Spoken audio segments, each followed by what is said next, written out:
too loud because we've got other classes. Yeah. All right. Go ahead, Libby. Hi guys.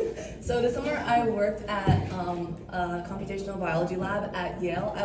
Had the privilege of working with two PIs. One was on the computer science machine learning side, and the other was studying essentially eyeballs. So the disease we focused on was age-related macular degeneration. I think most of you probably know this disease. It affects 196 million people worldwide, and it's basically this thing where as you get older, your eyes start to get blurry and you eventually kind of lose your vision. And the issue with this disease is that we don't really know that much about it. We don't understand which genes drive it and what are the molecules that are important in disease progression. And so I tried to study this with computation techniques.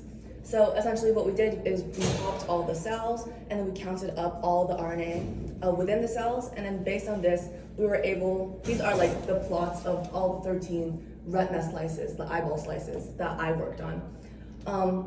Then we applied this computational technique called FATE, and it basically reduces these high dimensional data sets into a more understandable format, which you can see is here. And essentially what these plots tell us is kind of the cell progression.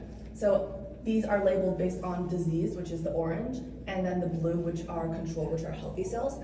And how you can kind of read these is that you can kind of see that, we have three populations of control cells, and then as disease progresses, they become diseased. And so every single one of these dots also holds a lot of genetic information. And essentially what we did is we took cells from these individual branches, we looked at the genes within them, and we looked at which genes are most important. So that's what this is. We took cells from each branch, and then we performed differential expression analysis, which is basically looking at which genes are the most different. And based on that, we got biologists to analyze it and see which genes are most important in driving age-related macular degeneration.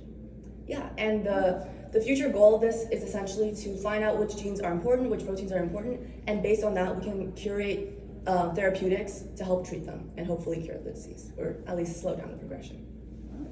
Thank you.